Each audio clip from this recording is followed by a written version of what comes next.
Hi friends, welcome to my channel. ఈరోజు నిమ్మకాయ పులిహోర ఎలా తయారు చేసుకోవాలో చూద్దాం. ఇప్పుడు మేము చూపించే కొలతలతో మీరు కనుక ట్రై చేస్తే నిమ్మకాయ పులిహోర పర్ఫెక్ట్గా వస్తుంది. ఇప్పుడు నిమ్మకాయ పులిహోరకి ఏమేం కావాలో చూద్దాం. వేరుశనగ గుళ్ళు, ఆవాలు, సాయి మినప్పప్పు, పచ్చిశనగపప్పు, జీడిపప్పు, కరివేపాకు, ఎండుమిరపకాయలు, 1 గ్లాస్ బియ్యం. ఇవి 1/2 కేజీ వరకు ఉంటాయండి. 1/2 కేజీ బియ్యం ఇవి. 4 పెద్ద సైజు నిమ్మకాయలు, 5 లేదా 6 పచ్చిమిరపకాయలు. మీకు కావాలంటే అల్లం కూడా తీసుకోండి. బియ్యాన్ని ఒక 2 సార్లు శుభ్రంగా వాటర్తో క్లీన్ చేసుకున్న తర్వాత ఇప్పుడు 2 గ్లాస్ వాటర్ వేసుకోవాలి. మనం ఏ గ్లాస్తో అయితే బియ్యం తీసుకున్నామో అదే గ్లాస్తో 2 గ్లాసులు వాటర్ వేసుకోవాలి. ఇప్పుడు తగినంత ఉప్పు, 1 టేబుల్ స్పూన్ పసుపు వేసుకుని ఒకసారి కలుపుకోవాలి. ఇలా కలుపుకున్న తర్వాత 3 విజిల్స్ వచ్చేంత వరకు రైస్ని కుక్ చేసుకోవాలి. ఇప్పుడు స్టవ్ ఆన్ చేసుకుని ప్యాన్ పెట్టుకుని 3 గరిటెల ఆయిల్ వేసుకోండి. ఇక్కడ మేము పప్పు నూనె యూస్ చేస్తున్నాము. మీకు నచ్చిన ఆయిల్ యూస్ చేయొచ్చు.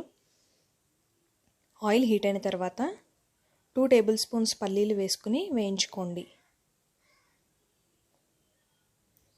పల్లీలు వేగిన తర్వాత 2 టేబుల్ స్పూన్స్ పచ్చిశనగపప్పు కూడా వేసుకుని ఒకసారి వేయించుకోండి.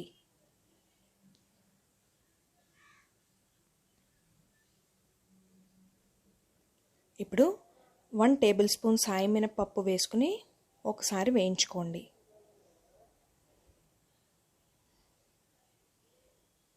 ఇప్పుడు కాజును కూడా వేసుకుని వేయించుకోండి.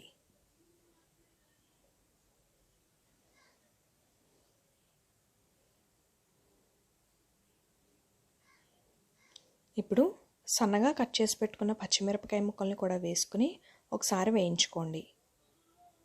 ఇలా వేయించుకున్న తర్వాత 1/2 టేబుల్ స్పూన్ ఆవాలు కూడా వేసుకుని వేయించుకోండి. ఇప్పుడు ఎండుమిరపకాయలు, కరివేపాకు కూడా వేసుకుని వేయించుకోండి. ఇవన్నీ వేగిపోయాయి కదా, ఇప్పుడు స్టవ్ ఆఫ్ చేసుకోండి. మనం ఇంతకుముందు 3 విజిల్స్ వేయించుకున్నాం కదా, ఇప్పుడు ఈ రైస్ని ఒక వెడల్పాటి పళ్ళెంలోకి వేసుకోండి. అలానే మనం వేయించి పెట్టుకున్న పోపుని కూడా వేసుకుని ఒకసారి మొత్తం కలుపుకోవాలి. ఇలా మొత్తం కలుపుకుని ఒక 5 మినిట్స్ పక్కన పెట్టాలి. చల్లారిన తర్వాత నిమ్మరసం వేసుకుని కలుపుకుందాం. 5 మినిట్స్ తర్వాత ఇది చల్లారింది కదా, ఇప్పుడు ఇంతకుముందు మనం 4 నిమ్మకాయలు తీసుకున్నాం కదా, గింజలు లేకుండా ఇలా రసం తీసుకుని ఇప్పుడు ఈ రైస్లోకి వేసుకుని కలుపుకోవాలి. ఇలా మొత్తం అంతా పట్టేంత వరకు కలుపుకోవాలి. నిమ్మకాయ పులిహోర రెడీ అయిపోయిందండి. ఇప్పుడు చూపించిన విధంగానే మీరు కూడా ట్రై చేయండి, చాలా పర్ఫెక్ట్గా ఉంటుంది. మీకు ఈ వీడియో కనుక నచ్చినట్లయితే మీరు కూడా ట్రై చేసి ఎలా ఉందో కామెంట్లో చెప్పండి.